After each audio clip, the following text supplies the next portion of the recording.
Jaya Braja Jana Ranjana.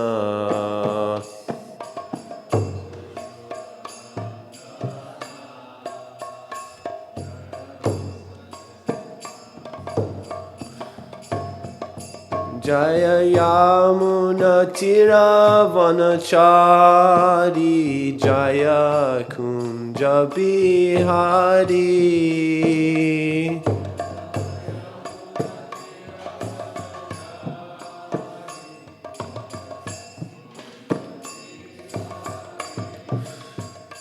Jaya Yamuna Tira Vanachari. Jaya Kunja Bihari.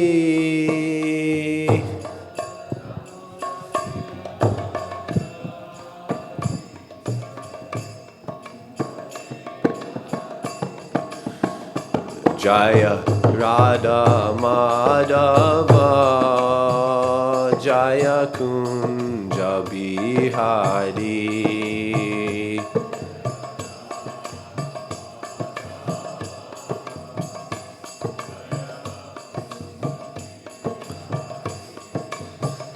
Jaya Radha Madhava.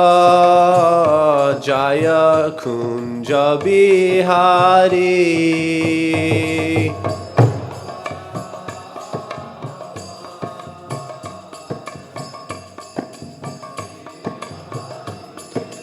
Jaya Radha Madhava. Jaya Kunja Bihari.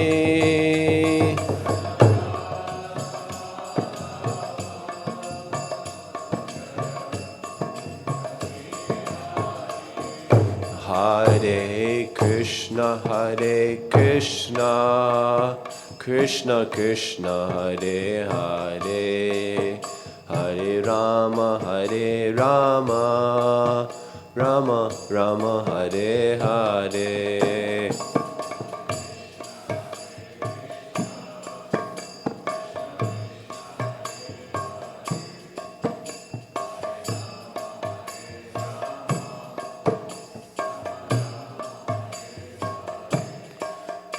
Hare Krishna, Krishna Krishna, Hare Hare, Hare Rama, Rama Rama, Hare Hare.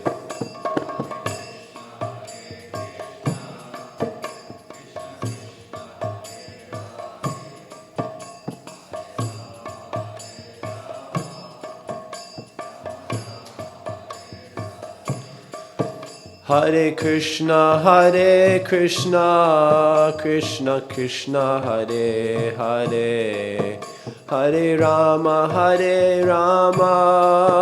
Rama Rama, Hare Hare.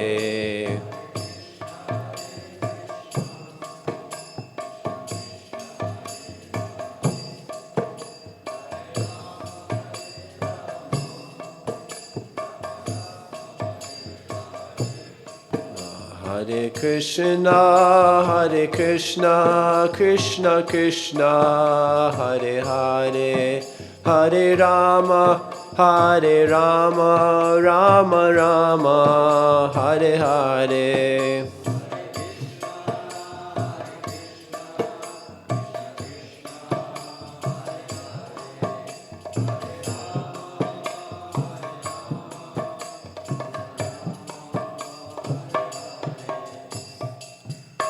Jayam Vishnu Param Savaraka Shuddha Shastri Shivan His Divine Grace A.C. Bhaktivedanta Swami Srila Prabhupada Ki Jai, Ananta Koti Vaishnava Vrinda Ki Jai, Gaur Premanande. Om Namo Bhagavate Vasudevaya.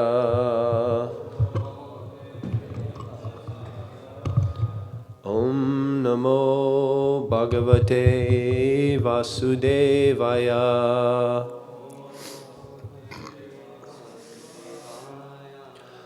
Om Namo Bhagavate Vasudevaya.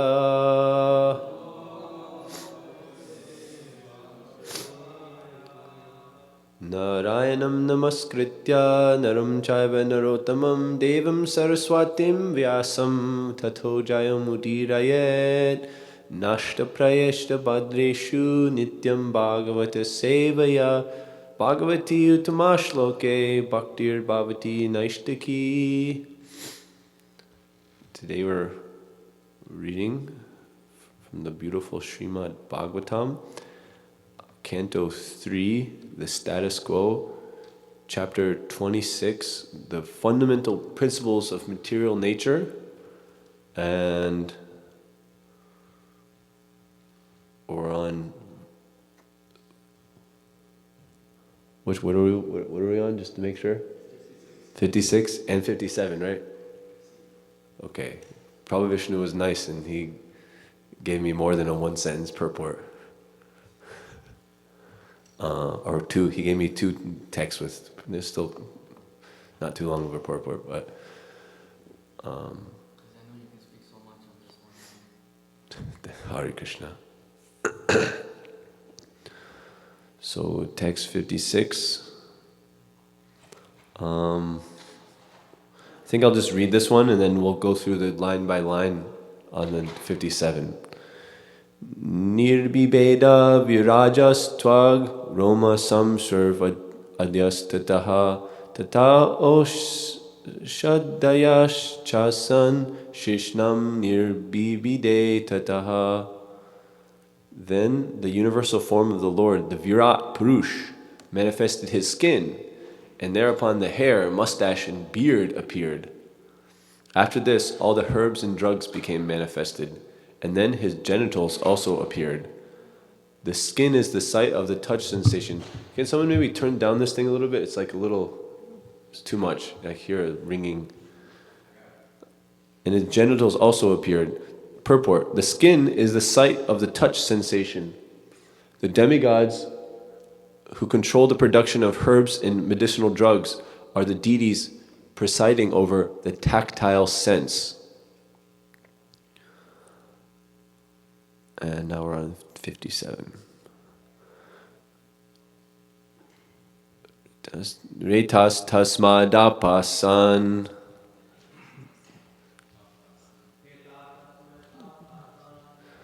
Retas tasmadapa asan.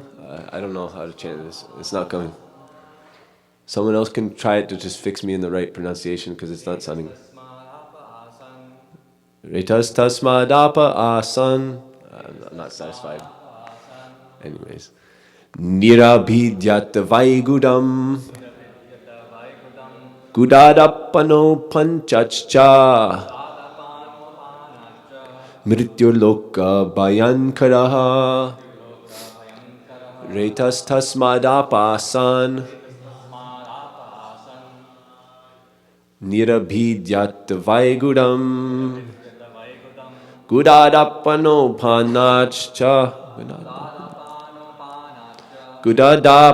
Gudadapanano panachcha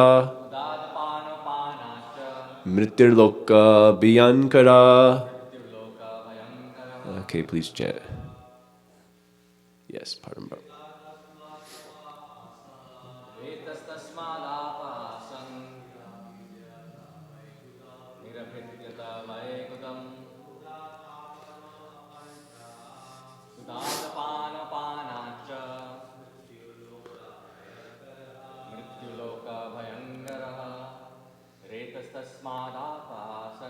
Retas tasmadapa asan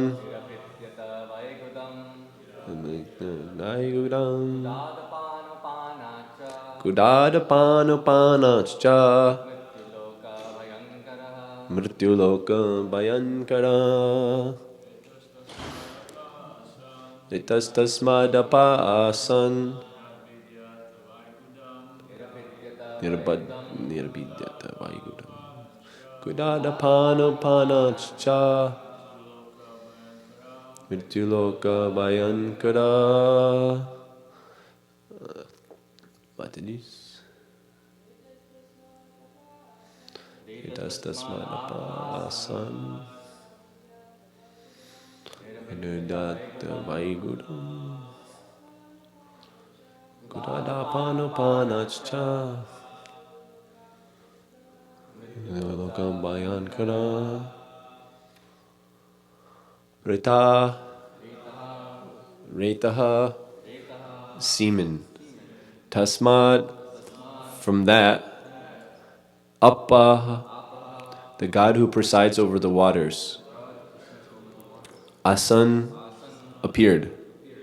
Nirabidyata was manifested. Vai, indeed. Gudam, an anus.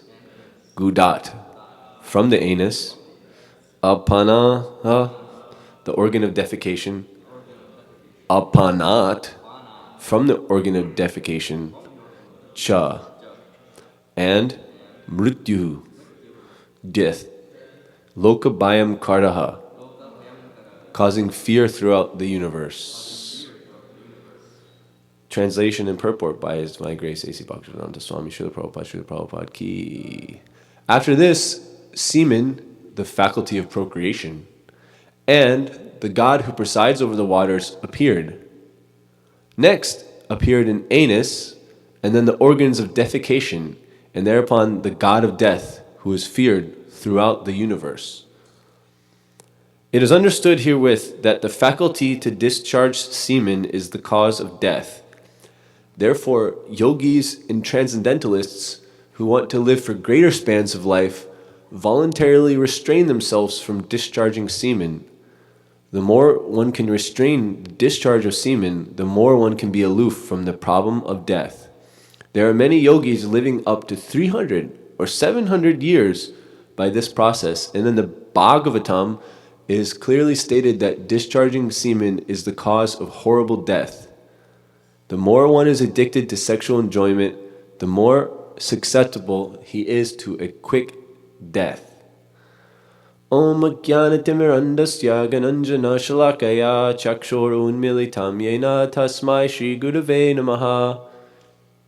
Everyone can chant with me, it's kind of nice. Shri Chaitanya Manobishtam Stapitam Yena Bhutale Swayam Rupa Katha Mahyam Dadati Swapadantikam Vandeham Shri Guru Shri Yuta Padakamalam Shri Gurun Vaishnavamscha Shri Rupam Sagrajatam Sagana Raghunatam Tam Samsajivam Sadvaitam Savadutam Parijana Sahitam Krishna Chaitanya Devam Shri Radha Krishna Padan Sahagana Lalita Shri Vishakan Bitamscha Hey Krishna Karuna Sindhu Dina Bandhu Jagatpate Gopisha Gopika Kanta Radha Kanta Namostute Tapta Kanchana Gaurangi Radhe Vrindavaneshri Vishabhanu Sude Devi Pranamami Hari Priye Vanchakalpa Drubhyascha Kripa Sindhu Bevacha Patitanam Bhavanebhyo Vaishnavebhyo Namo Namaha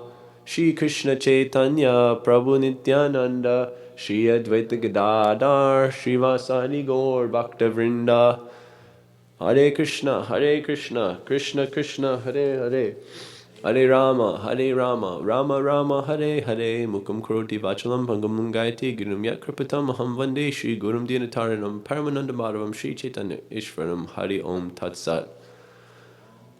Thank you all for attending the Bhagavatam class, and in that way, giving me an excuse to do a little bit of service. If we would all please, especially those senior like Param Brahma Prabhu, please pray for me that I can speak something nicely, and by your mercy, maybe Krishna can empower me.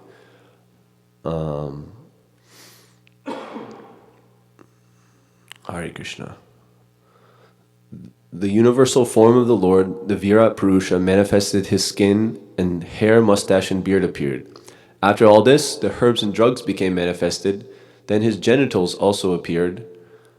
After this, the faculty of procreation, semen, and the God who presides over the waters appeared. Next appeared an anus, and then the organs of defecation, and thereupon the God of death, who is feared throughout the universe. So we're in this section going through, we're almost done with this chapter.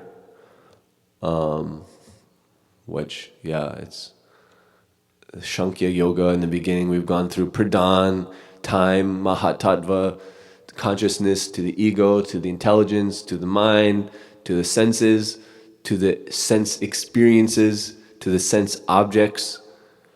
And now in this last section, this is the last section where it's going through each of the senses and all these different things that were described, and it's showing it how it's connected with the Lord.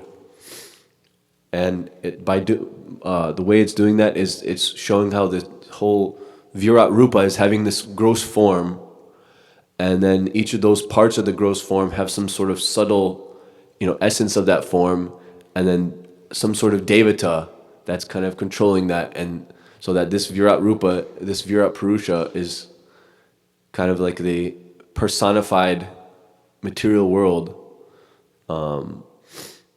and it just also it's showing us how the Lord really, we can have all these sense objects in mind and ego and consciousness and all these things, but until the Lord actually enters into it, everything is just dull. And so we've been hearing about how Krishna enters into everything, and now they gave me these, I'm just going to say it, these are weird verses, talking about how the Lord's genitals and anus manifested. But okay, I'm up for it. We'll talk about it. There's a lot of points to be made. One thing I was thinking when we were just reading the first verse it said the demigods who control the production of herbs and medicinal drugs are the deities presiding over the tactile sense, which is related to skin.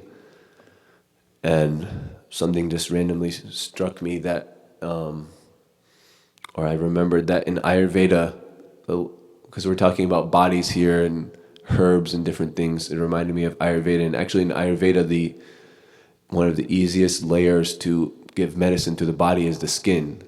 So a lot of the times they'll have some medicated oils and they'll rub it on the body, or some medicated powders and they'll push on the body, and then that way the skin will be able to absorb it.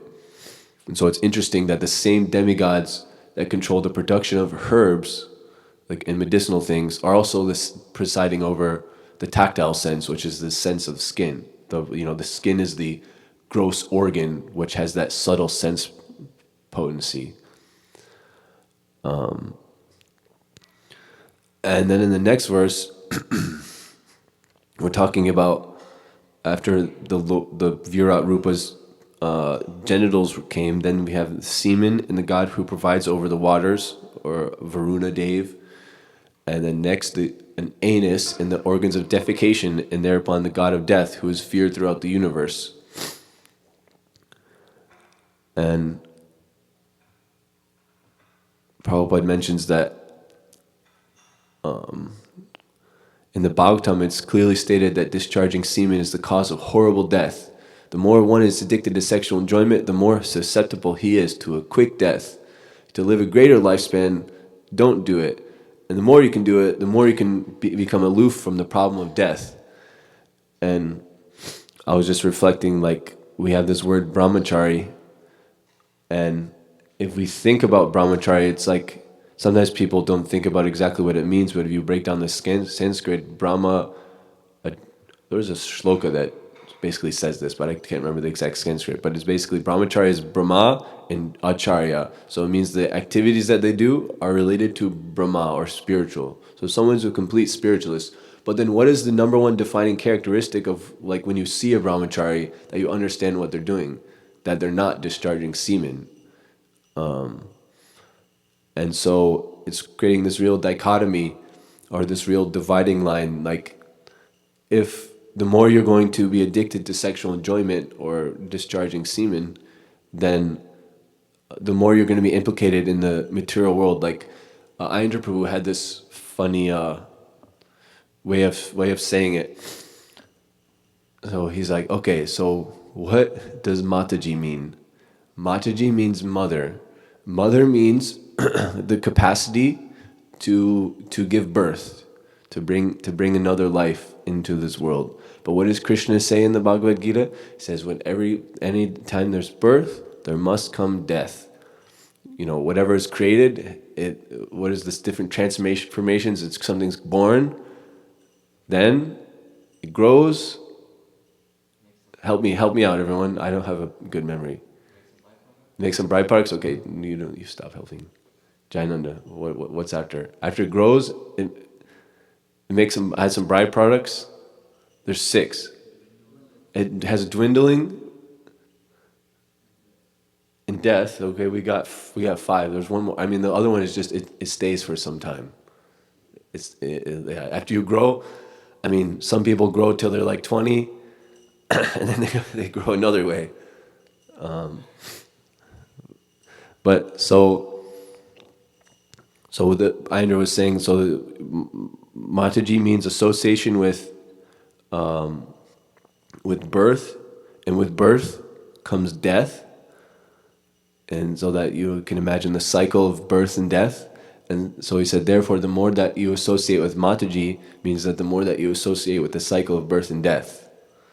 But it doesn't only apply to women, like Prabhupada said many times in his purports. That actually, when it's describing the forest of material enjoyment, or I can't remember exactly what, like the hunter's call to the deer is just like I think it's in the 11th canto actually. It is just like when the wife hears like the nice sound of her husband's voice, but it's just drawing them closer to death.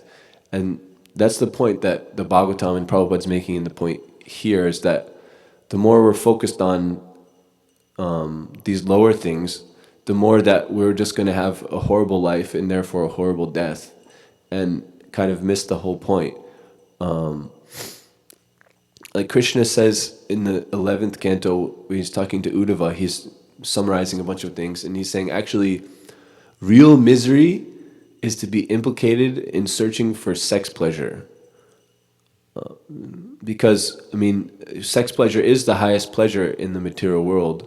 There's no doubt. But the problem is, how much are we willing to suffer to gain that? Like Yash, from Ypsilanti, what's his name? Yugal Kishore. This much suffering for this much happiness.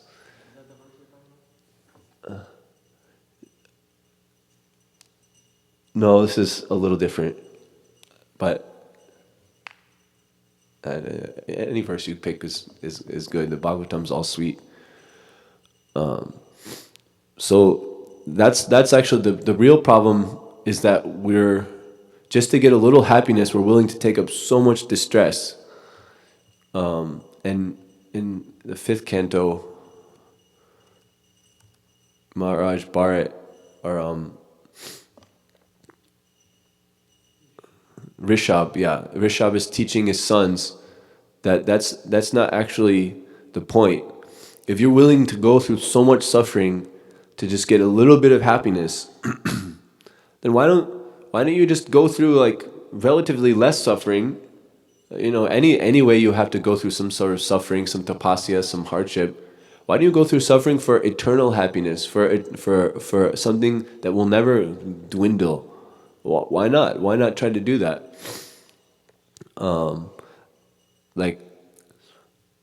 Something just came out of my mind. Please forgive me.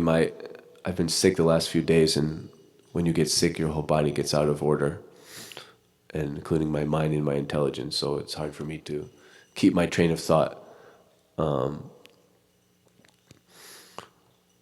So if we're willing to go through so much suffering just for a little bit of enjoyment, then why not actually? One should engage in penance and austerity and attain the divine pit position of devotional service. By such activity, one's heart is purified, and he attains eternal blissful life, which is transcendental to material happiness, and which continues forever. Like the point of, one thing Prabhupada said that some people take as a paradox, but I think I solved the paradox, is that he said, I want all my male disciples to be brahmacharis, and I want all my women disciples to get married. And you think, gee whiz, how, like that's what, so you want like all the women disciples to marry not your disciples, like non-devotees or something, and preach to them or something? That's one way, but that doesn't make sense very much. But really, what does it mean is that everyone that's actually a devotee becomes either a brahmachari or a vanaprastha or a sannyasi, which are all brahmacharis anyways, or they become a brahmachari grihasta, which, I mean, of course, Krishna says that sex life, according to religious principles, that's him also. And so it's not against, it's not like this verse is talking about discharging semen leading to a horrible death. But if the discharging of semen leads to the explosion of bhakti, like Bhaktivinoda Thakur had Bimala Prasad, who became Bhakti Siddhanta Saraswati Thakur, who started a whole revolution in India, and Prabhupada continued that wave all the way around the world and back to India. Then that's actually very good. But it's also very, very difficult with those who are actually been parents.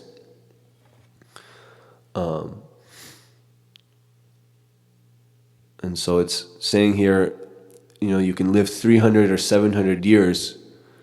So the way that it really works is that when you eat, you start chewing your food up, and it becomes a substance called lymphatic fluid or chyle, or different words for it.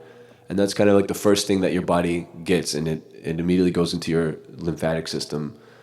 Then that gets purified and becomes blood. And then from that blood, it gets purified more and more and becomes your muscle and your flesh. And the muscle, this is all according to Ayurveda. Then it becomes like your different ligaments in your skin and your collagen and like kind of these nice finer fatty tissues. And then this substance gets more purified and becomes bone marrow. And then the bone marrow gets more purified and becomes nerves in your brain and throughout your body. And then this level gets purified and becomes your semen. And according to Ayurveda, it takes about 30 days from actually eating something to that happening. And when your body is able to fully go through all these 7 layers, they're called 7 dhatus, or the 7 layers of the body. If you have healthy digestion on day 1, then that can start purifying your lymphatic fluid. Then day 2 and 3 and so on, then your blood. Then as you go through the month, your muscles and your skin, and then your bone marrow, then your nerves, and then finally your semen. And both sexes have semen. Actually, it's said so. And the way that the semen works is when it's present in the body, you can imagine it kind of like when you're. We have this thing in our room. It's like a sauna chamber. You like turn it on, it starts steaming, and then you go in there, and it's like a little chamber that has like cloth that has a little hole to like stick. This boiler has like a little thing, you plug it in, and then it fills it up with steam. So when semen's inside the body properly, it's like steam throughout the body, and it just provides strength and nourishment and subtle intelligence to like every part of the body, so you can maintain a lot of health. And Prabhupada noticed like Bhakti Chara Maharaj was a Naishtika brahmachari, which means he never passed semen his whole life. And when they're in Juhu, there were so many problems affecting your health and so much stress, like getting targeted by the government and like gaslit by all these corporations, and all these different things were happening to them, so terrible and hardship. They couldn't eat anything or drink anything, and I don't know, when you hear about it, it just sounds so hellish. And everyone was just like devastated by it. But Bhakti Chara Maharaj was like working like so hard. No, I think it was Bhanu Maharaj, that's right. Bhanu Maharaj was working so hard, and Prabhupada says, see, this is brahmacharya. Because when your one system fails, if the proper amount of shukra dhatu, which is the name of semen according to Ayurveda, if that's properly nourished, then it just kind of like, it just filters down and it just helps it. And then immediately you have strength. Or if you're like pushing really hard, the point of fatigue will become much more, or your recovery will become much faster, and in so many different ways. But Prabhupada talks about the different stages of brahmacharya. And this is important to the link of like how it helps you live and not. So there's actually 8 levels of brahmacharya. Here it's just saying discharging semen. However, that's not, I guess we could think about it different ways. Just on the gross level, that would be considered the last rung. Okay, definitely not brahmacharya. If semen is discharged, then the brahmacharya is broken. But there's also other stages which lead to that, which the sages have given and Prabhupada's given us. So I guess we'll go from the bottom up. So engaging in sex life or discharging semen, that's like, okay, you're not a brahmachari. But if you're not engaging in sex life, or you didn't discharge semen, but you're endeavoring to do so, like you're trying and you just for some reason didn't do it yet or failed or whatever, but that's you're one level better than the one who's actually doing it, but it's like very low level brahmachari or not a brahmachari. Then those are not endeavoring, but they actually decided they want to engage. Then that's one level above that. Then before they decide, what actually happens is you're talking with the opposite sex intimately. And there's famous, like Bhakti Santa Saraswati Thakur had some women disciple that she came and she was asking for like a private darshan because she wanted to say something, who knows. And he said, whatever you have to say, you can say in front of all my associates. Like he would refuse to be in the same room alone with a woman, even though he's, Nayana Mani Manjari, he's fully absorbed in his eternal form as a spiritual personality, definitely not susceptible to any kind of ludicrous sex drama. He still maintained the culture like that. And so talking intimately with the opposite sex, that's another break of brahmacharya. Then even looking lustfully at the opposite sex, that's the next level. And then what to speak of looking at them lustfully, even just joking or dallying or being around unnecessarily the opposite sex is breaking brahmacharya. And above that is even just speaking about sex life. And then even thinking about the opposite sex, that's the highest. Someone has control over what goes into their mind so much that their mind is so fixed on Krishna and spiritual topics that they don't think about these lower things, then this whole cascade of events will actually never happen. But then, so to connect it back with the health and the different layers of the body in Shukadhatu, actually when we break any one of these up to the actually discharging semen, even if we're thinking about sex, it just enters our mind a little bit.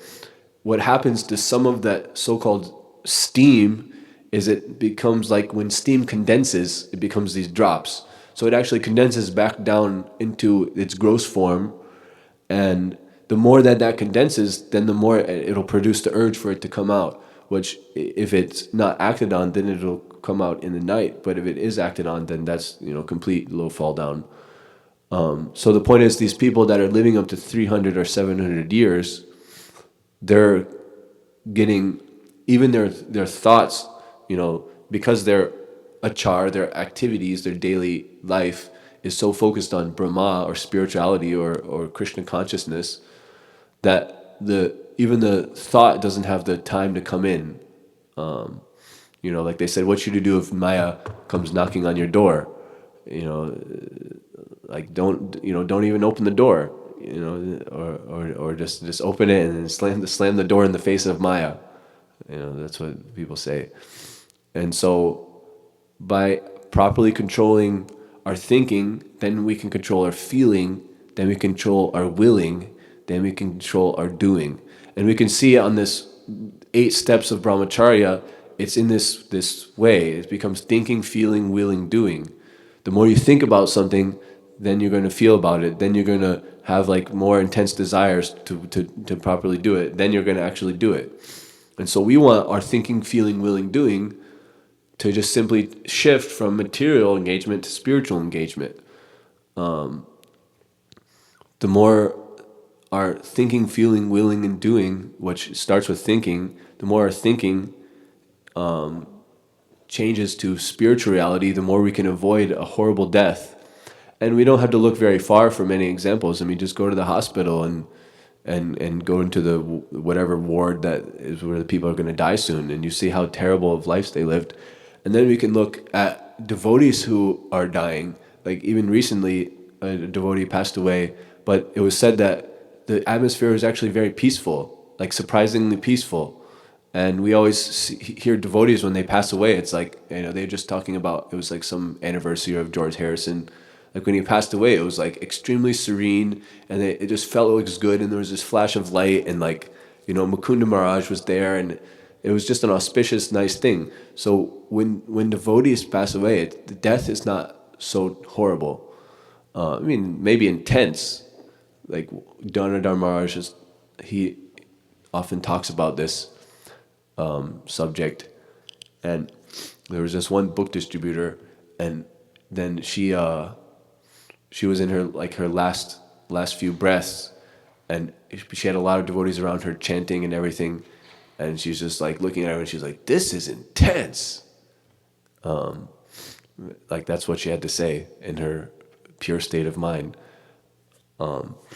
So the point is that if the more we can control our thinking and feeling and willing and doing to spiritual things, then we can avoid this horrible death, which is will be the automatic result of material thinking, feeling, willing, and doing. And so Prabhupada says, after he gives this 8 principles, one should not even think of women or look at them, to say nothing of talking with them. This is called first-class brahmachari. If a brahmachari or sannyasi talks with a woman in a secluded place, naturally there will be a possibility of sex life without anyone's knowledge. Therefore, a complete brahmachari practices just the opposite. If one is a perfect brahmachari, he can very easily control the mind and senses, give charity, speak truthfully, and so forth. To begin, however, one must control the tongue and the process of eating. So, of course, there Prabhupada is pulling from Rupa Goswami, who Rupa Goswami decided to summarize all the Vedas, and he just did it, he gave himself a challenge, and he summarized all the Vedas in only 11 verses. And in the first verse, he talks about the importance of controlling our different urges, our vegas. Most of us probably know this verse. Vacho vegam, manasa kroda vegam, jifha vegam, udarapasta vegan, etan vegam, yo vishaheta dira, sarvam apimam prativim sashishat. So, in there, the qualification of someone who can actually instruct everyone, or take anyone as a shishya, is that they can control their vacho vegam, how do they speak, their vacho vegam, manasa kroda, the mind, including the actions of anger, manasa kroda vegam, their tongue, in what they eat, in their belly, and their genitals. And so if they can control that, then they're actually qualified. Otherwise, if you can't control your urges and you're trying to instruct someone, then one time Jambavan Prabhu from Michigan, he would always say this when he commented on this verse. Then you're just going to take advantage of whoever's under you. So for someone to actually be able to do benefit for others, then they need to have these under control. And the first one, and the most important one, and the one that Rupa Goswami, he only had 11 verses, which how many words are in a verse? Maybe 30 or 40 words in one verse. So he has like maybe 300 or 400, 500 words. Imagine I just asked someone, okay, you have a 500-word essay about all knowledge that you need to summarize. You're going to have to choose your words very carefully, like what you're going to pick. So in Rupa Goswami's 500-word essay, he chose to mention the tongue twice, vachovegam and jivavegam, because the tongue has the capacity of what it's speaking, but also the capacity of what it's taking in, what it's eating. But if you can control these two things, it's said it's like if you can control what you speak, then you can easily control the other problems of the mind. And like anger, one of the easiest ways that anger is manifested, and Rupa Goswami thought anger was so important, so he put anger on that list. Even though anger is just one of the subcategories of manasa vegam, he put anger on that list. So he's saying anger is so important to control because there's nothing an angry person won't say, and there's nothing an angry person won't do. Therefore, if you're too angry, you can completely ruin all of your spiritual life. But one of the ways that anger actually manifests is through what you say. Such harsh words can be said in anger. I mean, anyone could. Let's do some participation in the audience. Raise your hand if you can think of anything that anyone's ever said that was the wrong thing to say, but they said it because they were angry.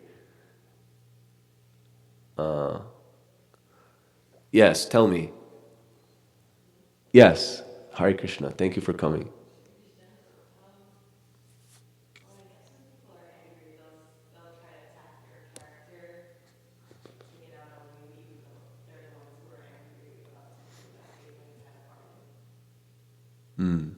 Have you ever had that happen to you where someone attacked your character because they were angry at you? Oh, yeah.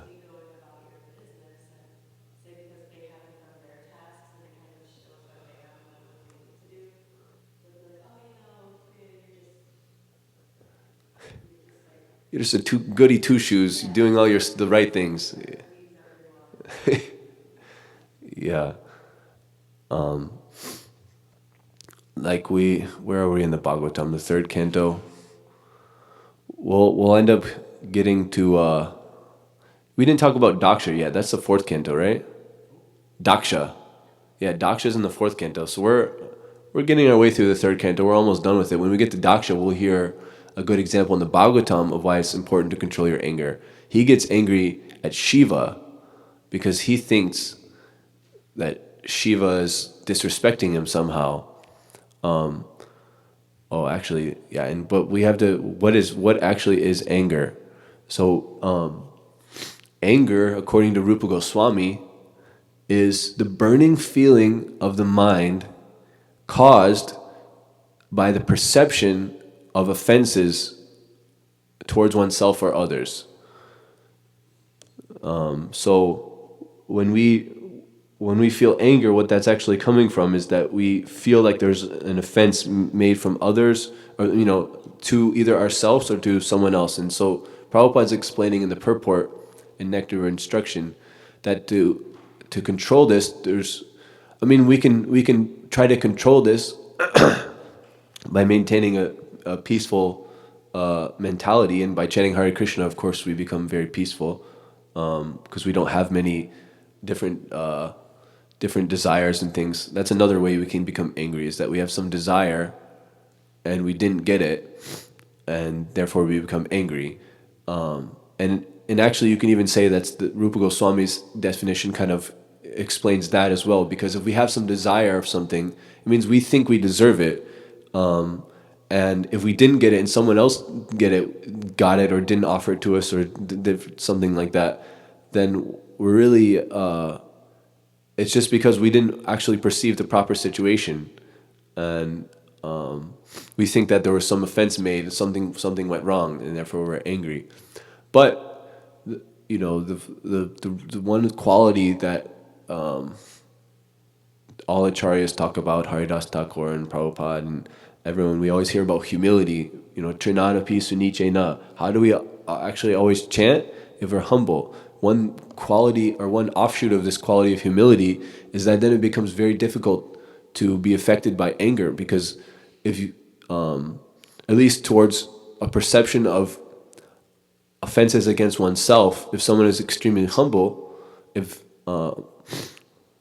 they're just thinking, oh, I'm just a servant of Krishna, and this is the situation that Krishna has given me, and therefore it's good for me if I tolerate it, then they're not going to have this burning feeling of the mind and anger, which can cause sharp words. And what Rupa Goswami is specifically saying, this is one of the worst manasa vegams, one of the worst urges of the mind is anger. And so being actually humble or understanding the correct situation, then it'll very much help us cool down our mind. And however, Prabhupada also gives the explanation that if there's people blaspheming devotees, if there's people blaspheming Krishna and different things, then one way we can dovetail our anger is by chastising them. Like he gives the example of Hanuman going to burn down Lanka because Ravana was blaspheming Lord Ram, and so many different things. It's said in the Niti Shastra, the Shastra for kings, in helping make a balanced society, that you can actually kill someone if they steal your wife. You can kill someone if they steal your land. You can kill someone if they try to poison you. You can kill someone for so many different reasons. Setting your house on fire, yeah. And so Ravana stole Sita from Ram, and so therefore that was he was liable. And of course Prabhupada says to be able to fight in a battle with someone, you need to be angry. I mean, if you're not angry, it's going to end really quick. Whoever's more angry also generally wins. Or I take that back. You do need some anger to actually swing at someone or fire the arrow. Prabhupada definitely says that many times. Like Arjuna, he was trying to say, no, I just want to be the peaceful sage. I'm going to go to the forest. Screw this. I don't want to kill my family. I don't want to do all this. And the whole Bhagavad Gita is essentially like Krishna just like explaining to him, like, no, you got to get angry. You got to actually do this. So if Krishna or Krishna's devotees are offended, then it's proper to come in their defense.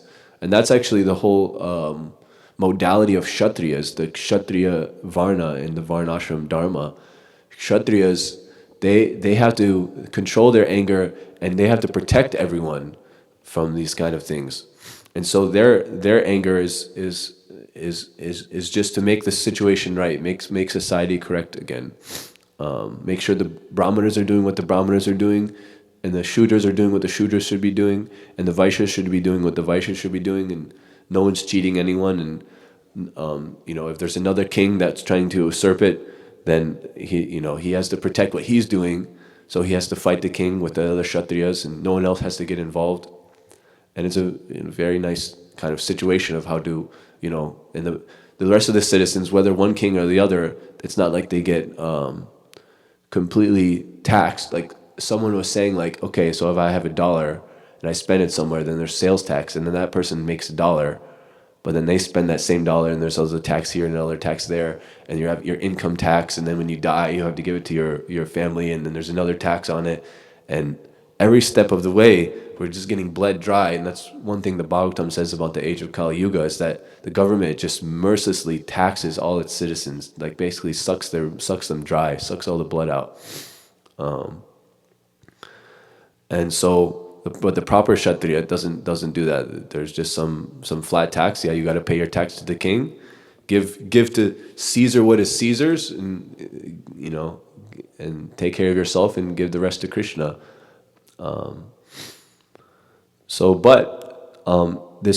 This chastising of people, there is also the guru can chastise his disciple. However, Prabhupada warns that unless someone is actually taken as our disciple, we shouldn't engage in chastising them, because this will just create unnecessary friction in society. This will create unnecessary disturbance in society. So like Prabhupada, sometimes he had like disciples like Tamal Krishna or different, and he would like dig in and they would be like yelling, you know. And there's some disciples where in like Prabhupada's memory, they're saying like, yeah, Prabhupada knew my mentality. And even when I did something completely like wrong and bad, like he would still just like pat me on the head and be like, it's okay, don't be like this and like that. So the guru knows how to properly deal with the disciple according to the adhikar. But if we're trying to be gurus ourselves to everyone, then it doesn't work. So we've gone through this couple of verses talking about the Virat Purusha, who is kind of showing how the Lord is actually there in everything, in all the Sankhya. And so this is kind of like, Virat Purusha is kind of like an impersonal representation of the Lord, but it's to help. Some people like say, oh, the universe is everything. Like one of my old friends from school, you'd like talk to him and okay, so everything, like the God is just like the sum total of everything in the world. So that's kind of what Virat Rupa is, to get people to, like, it's better to think that than to think like, okay, there is no God, because at least you're becoming on the way to becoming personal, with a personal relationship with God. And so it's talking about the spiritualization, or the God, Krishna entering into everything, the Virat Rupa, and also how there's all kinds of different things coming out of the Virat Rupa, and they all have their kind of subtle things. So that we talked about in these two verses, the herbs came from the skin, which was like the Virat Purusha's gross thing, and his hair, mustache, and beard appeared from his skin, which is concomitant with the herbs and drugs becoming manifested in the world, and the demigods that are in control of them. And then we talked about the genitals, which appeared, and from this semen, which is like the subtle aspect of genitals, and the demigod who presides over that. And lastly, they talked about the verse talked about the Lord, the Virat Rupa had an anus appear, which is the organ of defecation, and then the god of death was the demigod for that, and who's feared throughout the entire universe. And we talked about how important maintaining our semen is, even whether you're a man or a woman. It's very similar. And if we control what we're thinking by controlling our tongue, but if we control our tongue, it means what we're speaking, and to control our speaking, it means what we control our hearing. So the more that we control our hearing and what goes in our ears and what is able to come out of our mouth, and also if we control what we're eating, those are like two roots of subtle and gross. If you control what you're thinking and control what you're bringing in, control what you're speaking, then you can easily control your other things like anger and mind, becoming an illusion, and so on and so forth, lust, greed. And if you can control what you're eating on a gross level, your tongue is in line with your belly, which is then in line with your genitals. If your tongue having some desire, I want to taste that, I want that, and you keep giving it, then it's going to build up a pressure in your stomach, and that's going to build up a downward pressure ultimately in your genitals, and it's going to increase your desire to engage in that which brings you closer to a horrible death, which is a beautiful way to say it. And there's 1 minute left, and if anyone has anything nice to add or a question, please ask something. Divyangi's there. Someone could run her the mic. Hopefully the mic works. These things have been hit or miss. Thank you for the nice class. I was just thinking about this point, how the yogis, they, whatever they do, different austerities, and they live for like 700 years. But then doesn't really say that it's like bhakti yogis or anything like that. So it can be any kind of yogis.